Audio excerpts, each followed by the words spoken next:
Mari kita bersama mempersiapkan diri kita untuk menerima sabda Tuhan. Mari kita berdoa.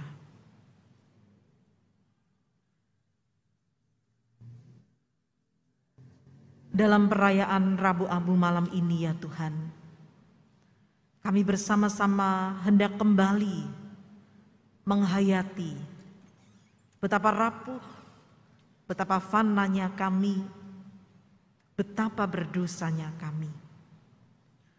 Tapi sekaligus kami juga mau menghayati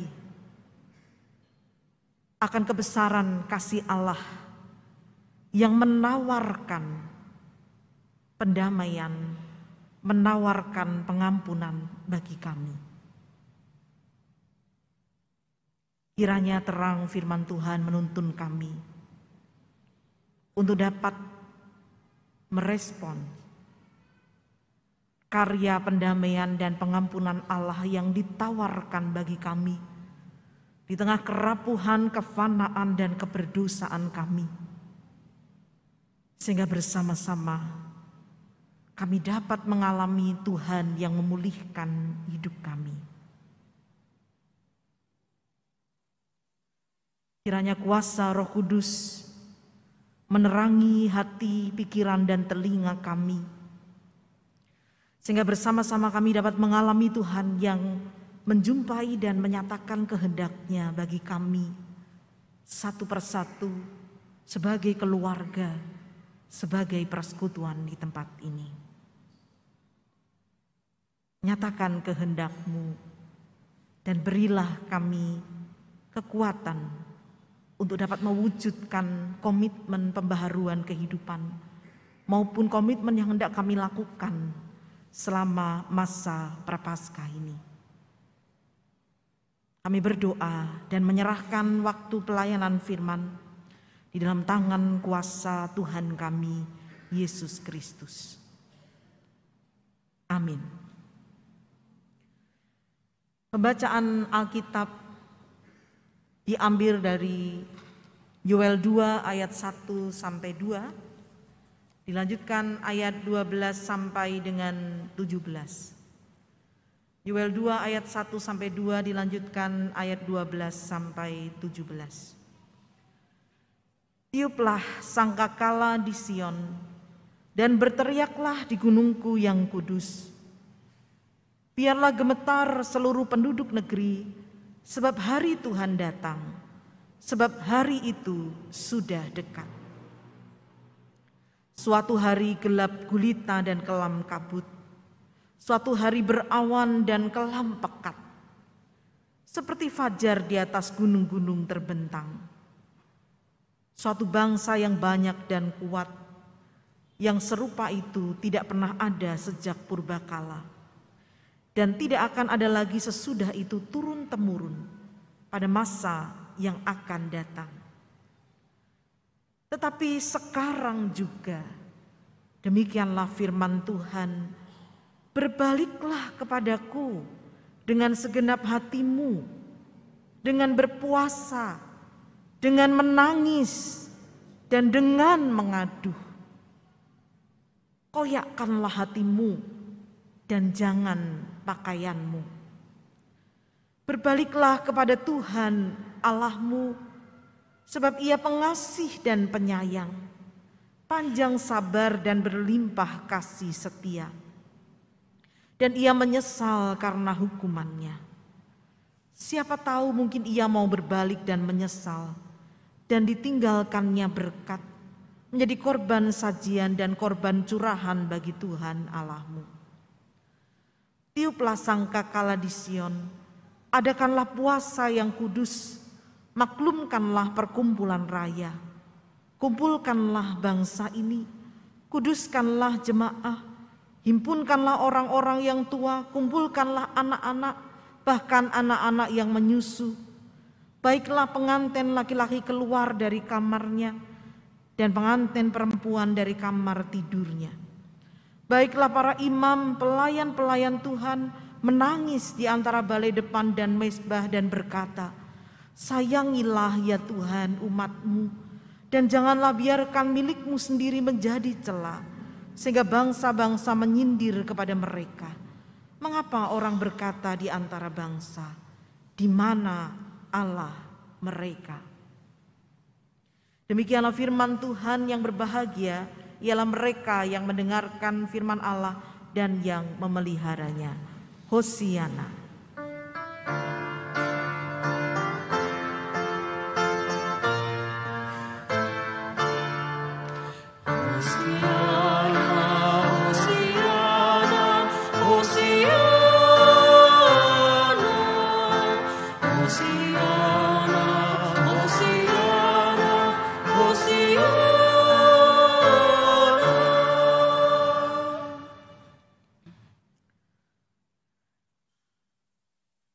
Bapak Ibu Saudara umat yang dikasihi Tuhan, kita bersyukur setelah 2 tahun perayaan Rabu Abu kita lakukan masing-masing di rumah kita. Pengolesan abu juga kita lakukan di rumah masing-masing pada tahun 2023 ini. Oleh karena kemurahan Tuhan, kita kembali bisa bertemu di sini dan melaksanakan pengolesan abu di tempat ibadah kita ini. Meskipun nanti pengolesan abu kita lakukan masing-masing ke dahi kita. Kita mau bersyukur atas kemurahan Tuhan dan kita mau merenungkan sabdanya di dalam tema berilah dirimu didamaikan oleh Allah. Umat yang dikasihi Tuhan, pemberian hukuman kerap diyakini dapat memberikan yang namanya efek jera. Sehingga diharapkan kalau ada hukuman yang mengancam, maka orang tidak mengulangi kesalahannya. Dengan memberi hukuman, diharapkan orang takut untuk melakukan pelanggaran atau melakukan kesalahan. Di masa awal pandemi yang lalu, ketika pembiasaan penggunaan masker sedang dilakukan, kita kerap menjumpai peristiwa-peristiwa pemberian hukuman seperti ini. Disuruh push up. Ketika dilakukan razia, kalau Bapak Ibu mengenali gambar yang kiri bawah itu di GKI Bintama kala itu, dijadikan salah satu pos untuk melakukan razia dan banyak yang kemudian menjalani hukuman push up itu di halaman gereja kita. Semoga tidak ada kita di situ yang push up ya. Kalau yang di belakang itu sepertinya ada Pak Yopi pakai masker jadi nggak diminta push up gitu ya. Lalu yang di sebelah kanan itu di kota lain. Kalau saya membaca beritanya ini kalau ini di Jakarta Coret atau Tangerang Selatan, yang sebelah kanan bawah itu terjadi di Kebumen. Di sana juga sama. Ketika orang kedapatan nggak pakai masker, dia diberikan hukuman dengan harapan memberikan efek jera. Bahkan yang digambar di atas itu, waktu saya baca beritanya ini beneran terjadi. Ada seorang pengantin Bapak Ibu, karena dia melanggar protokol kesehatan, dia nggak pakai masker, disuruh push up oleh petugas gitu ya. Bayangin pengantin aja sampai disuruh push up gitu ya. Memang setelah disuruh push up ini, lalu dibagikan masker biasanya ya, karena waktu itu mau membiasakan. Semua hukuman ini diharapkan memberi efek jera. Tetapi apakah efek jera itu sungguh terjadi? Nyatanya kita masih terus menemukan berita hukuman serupa. Hukuman ternyata tidak cukup ampuh memberikan efek jera. Hukuman tidak lalu membuat orang takut untuk melakukan kesalahan atau pelanggaran. Kita mungkin berpikir ya hukumannya cuma push up kecil. Coba kalau hukumannya hukuman mati. Dapat dikatakan hukuman mati adalah hukuman yang paling berat. Meski saat ini terjadi tarik-menarik terkait pemberlakuan hukuman mati yang dipertentangkan dengan hak asasi manusia, realitanya Bapak Ibu Saudara, hukuman mati telah dilaksanakan di Indonesia berkali-kali, tetapi juga tidak memberikan efek jera bagi orang untuk tetap melakukan kejahatan. Sejak dulu hingga kini orang tetap melakukan kejahatan. Kita semua juga tahu bahwa dosa yang kita lakukan ini, kalau kita tidak datang dan didamaikan oleh Allah, maka kita akan menuai hukuman maut kekal, kematian kekal. Tetapi apakah orang lalu takut berbuat dosa? Tidak. Di sini kita mau temukan bersama apa yang dilakukan oleh Tuhan. Supaya manusia-manusia yang sudah tahu ada hukuman mati menanti, sungguh bisa dibebaskan dari jeratan dosa, cengkeraman dosa, seperti yang diperagakan oleh penari tadi, yang mungkin tulisannya nggak terlalu kelihatan ya mungkin ya. Mau menggambarkan betapa kuatnya cengkeraman dosa itu. Apa yang dilakukan Tuhan ketika umatnya melakukan dosa dan kejahatan? Apa yang Tuhan nyatakan supaya manusia mau berhenti melakukan dosa dan kejahatannya? Di dalam bacaan kita dari Yoel diutus oleh Tuhan untuk memberitakan kedatangan hari Tuhan. Hari Tuhan itu digambarkan sangat dahsyat. Karena dikatakan membuat siapa saja bisa gemetar dan takut. Tetapi berita kedatangan hari Tuhan bukan dimaksudkan untuk menimbulkan ketakutan semata. Jadi kalau orang kemudian tidak melanggar, orang tidak melakukan dosa hanya karena takut itu. Tidak. Tetapi untuk sampai kepada yang namanya pertobatan sejati. Benar. Di sini ada berita tentang penghukuman yang dahsyat, tetapi sesungguhnya yang diberitakan oleh Yoel lebih kepada ajakan bertobat yang bersumber kepada kasih Allah. Panggilan pertobatan yang diberitakan di sini adalah panggilan kepada kasih Allah yang ditawarkan kepada manusia. Karena dikatakan di ayat 13, Tuhan pengasih dan penyayang, panjang sabar dan berlimpah kasih setia. Artinya dosa memang telah memurkakan hati Allah, merusak relasi dengan Allah, bahkan manusia dengan dirinya dan juga dengan sesama. Tetapi Allah menyatakan panggilan pertobatan oleh karena kasih-Nya itu tidak pernah ada habisnya untuk memberikan tawaran undangan pertobatan.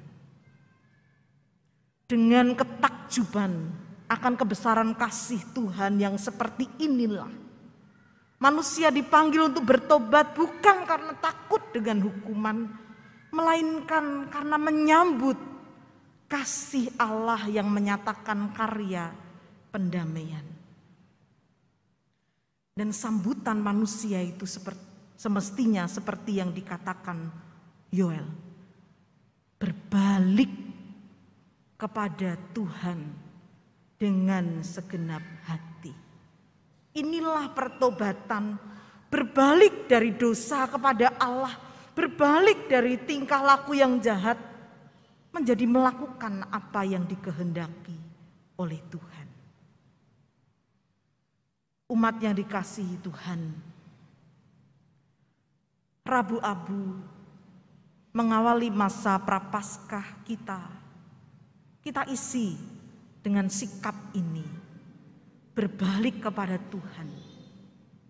Tuhan yang terus menyatakan tawaran kasih dan pendamaian kepada kita. Bagaimana menyambut kasih Allah yang mendamaikan dan berbalik kepadanya, supaya dosa tidak mencengkeram kita, supaya dosa itu tidak terus membelenggu hidup kita. Mari kita dengarkan apa yang disampaikan Yoel. Yang pertama adalah tidak menunda waktu. Dikatakan di ayat 12, tetapi sekarang juga demikianlah firman Tuhan, berbaliklah kepadaku dengan segenap hatimu. Berbalik kepada Tuhan adalah kesempatan menyambut kasih Allah. Dan kesempatan itu sesuatu yang sangat mahal, sebab kita tidak pernah tahu kapan kesempatan itu masih ada. Maka hari ini jangan tunda. Kita bersama-sama berbalik kepada Tuhan dan menyatakan pertobatan kepadanya. Ketika nanti kita mengoleskan abu di dahi kita dan menuliskan komitmen kita. Waktu tidak menunggu katanya. Tidak menunggu siapapun. Jangan sia-siakan. Umat yang dikasihi Tuhan berbicara tentang waktu, merespon undangan kasih Tuhan untuk berbalik kepadanya. Membuat saya teringat dengan dua peristiwa berbeda, dengan dua orang yang berbeda, yang sudah lanjut usia, yang pernah saya layani dulu pembaptisannya. Saat mereka sudah berusia, seingat saya sudah di atas 85 tahun. Tuhan begitu setia, mengundang mereka untuk berbalik. Sampai suatu kali mereka sendiri yang menyatakan kerinduan, minta dilayani katekisasi, dan kemudian dibaptiskan. Mereka menyatakan syukur karena tahu bahwa Tuhan mengingat mereka dan mengasihi mereka. Sehingga mereka merasakan inilah saatnya untuk berbalik. Aku gak mau menunda lagi. Dua orang ini membuat saya melihat betapa pentingnya untuk tidak menunda waktu. Mengapa? Satu orang berpulang seminggu setelah baptisan dilakukan. Dan yang lainnya berpulang kira-kira 2 atau 3 bulan setelah dibaptiskan. Di satu sisi saya takjub dengan kasih Tuhan yang tidak pernah menyerah untuk mengulurkan tangan kasih-Nya, ayo berbalik, ayo berbalik. Orang yang sudah begitu lanjut usia tetap diundangnya untuk mari kembali, mari kembali. Saya takjub dengan kasih Tuhan yang tidak menyerah itu. Tetapi di sisi lain, betapa bersyukurnya karena dua orang ini tidak menunda waktu untuk menyambut panggilan Tuhan berbalik kepada Tuhan. Maka hari ini, jika kita mengalami panggilan Tuhan yang meminta kita berbalik dari dosa-dosa yang mungkin nampak kecil, nampak sepele, nampak biasa, ataupun dosa yang bagi kita memalukan, dosa yang nampak begitu besar dan seakan-akan Tuhan tidak sanggup mengampuni. Firman Tuhan hari ini menyapa kita, jangan tunda, jangan abaikan undangan Tuhan. Sekarang saatnya, berbaliklah hari ini. Itu yang pertama. Yang kedua, Yoel memberitakan sikap batin yang sungguh mengakui dosa, yakni koyakkan hatimu, bukan pakaianmu. Alkitab beberapa kali mencatat peristiwa ketika seseorang mengoyakkan pakaiannya sendiri. Bagi kita mungkin aneh, ngapain orang robek bajunya sendiri. Tapi pada masa itu mengoyakkan pakaian atau jubah itu tanda berkabung, yang menyiratkan ada pengakuan dosa. Mengoyak itu artinya mencabik, merobek, membuat pakaian menjadi compang-camping atau rusak. Bagi orang Yahudi, mengoyakkan pakaian berarti simbol perendahan diri, simbol penyesalan dan kesadaran untuk bertobat dari segala perbuatan yang jahat. Ada banyak tokoh yang melakukan, salah satu tokoh adalah seorang raja yang mengoyakkan pakaiannya adalah yang bernama Yosia.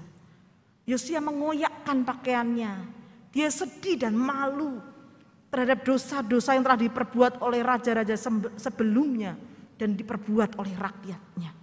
Dia berduka cita dan sadar, lalu kemudian dia mengoyakkan pakaiannya dan bertobat kepada Allah. Mengoyakkan pakaian dikatakan sebagai ekspresi batin yang menyesal dan bertobat. Tapi Yoel mengajak umat tidak hanya mengoyakkan pakaian, dan gak perlu pakaian kita dirobek ya, tetapi mengoyakkan hati. Robek, cabik, sadari betapa hancur dan compang-campingnya batin kita ini. Bahwa itu di hadapan Tuhan, akui tanpa ada sesuatu yang perlu disembunyikan di hadapan Tuhan. Karena memang tidak ada sesuatu pun yang tersembunyi dari Tuhan. Pada saat nanti kita maju untuk melaksanakan pengolesan abu secara pribadi dan mengoleskan di dahi, nanti akan ada tanda salib di dahi kita. Menunjukkan apa? Bahwa pengolesan abu di dahi itu selain mengakui kefanaan, kehancuran batin kita karena dosa, juga mengingatkan bahwa dosa itu bukan untuk disembunyikan, tetapi diakui dengan rendah hati. Dengan mengakui dosa itulah yang membuat dosa tidak lagi mencengkeram dan membelenggu kita. Ketika kita mengakui dosa kita, bertobat dengan hati yang hancur, dan kita merasakan, Tuhan, aku orang berdosa, aku perlu Engkau. Maka pintu rahmat Allah terbuka, sehingga hidup kita sebagaimana tema kita dipulihkan dan diperdamaikan oleh Allah. Maka hayatilah ritual pengolesan abu dengan hati yang hancur dan terkoyak, supaya pintu rahmat Allah yang memulihkan dan mendamaikan kita itu dapat kita alami malam ini. Tidak menunda, sekarang waktunya, tadi poin pertama. Yang kedua, berangkat dari hati yang hancur, yang tulus. Dan yang ketiga, mewujud dari batin yang dikoyakkan atau hancur itu pada tindakan. Merendahkan diri dengan, kalau dalam Yoel dikatakan berpuasa, menangis, dan mengadu. Kita nanti tidak perlu pakai nangis-nangis atau mengadu sih. Tapi maksudnya di sini ada tindakan berpuasa. Puasa merupakan tindakan yang mewakili atau mewujudkan sikap batin.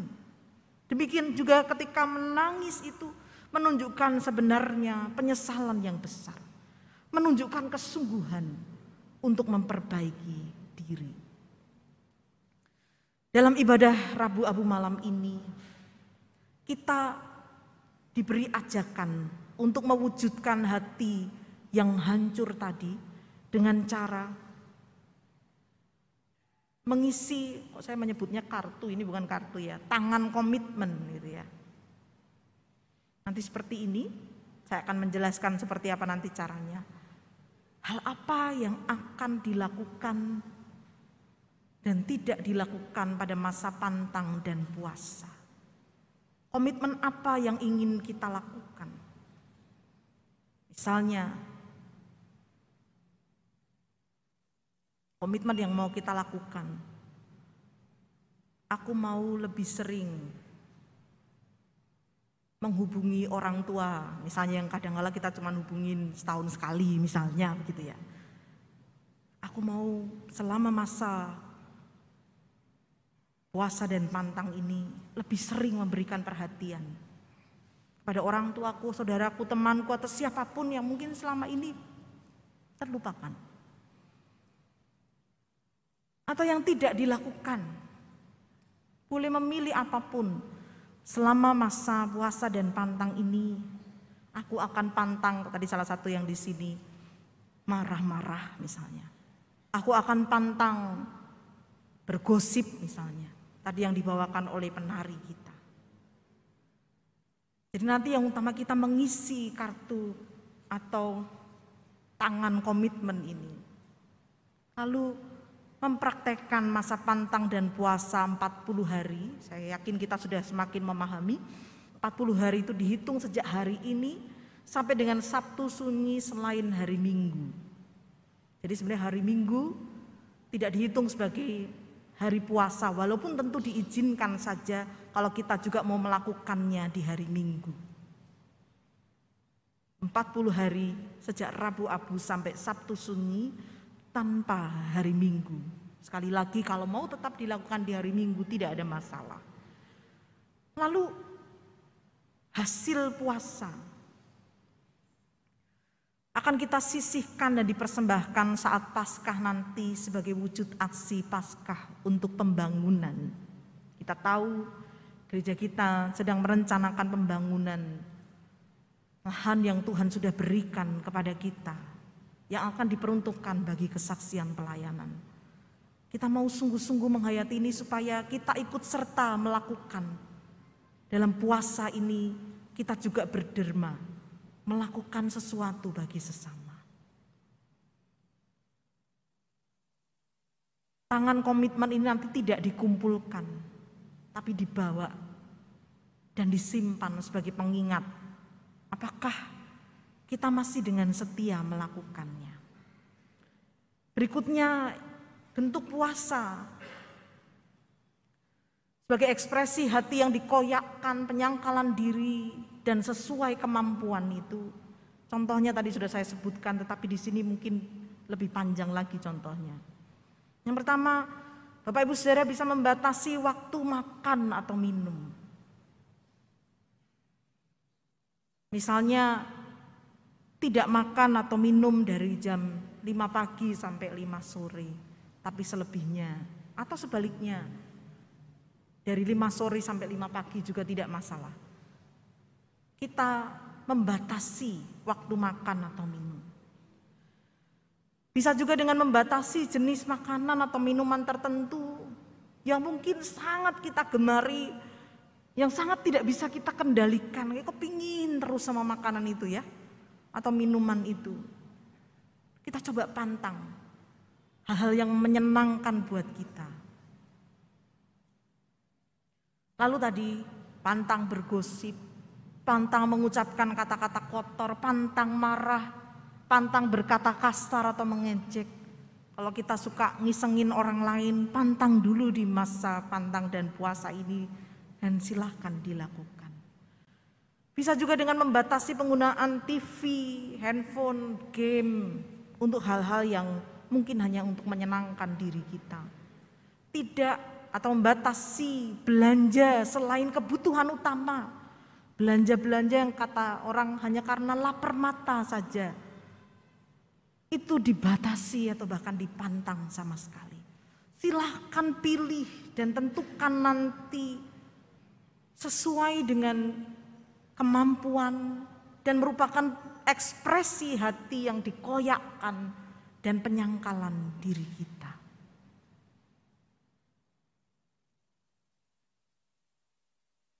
Satu hal yang mungkin kita perlu cermati, bagi kita puasa memang tidak wajib.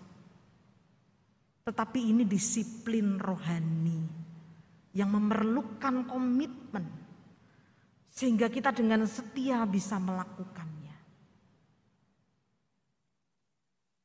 Kita harus tetap melakukan secara tersembunyi antara kita dengan Tuhan, bukan sebagai ajang pamer.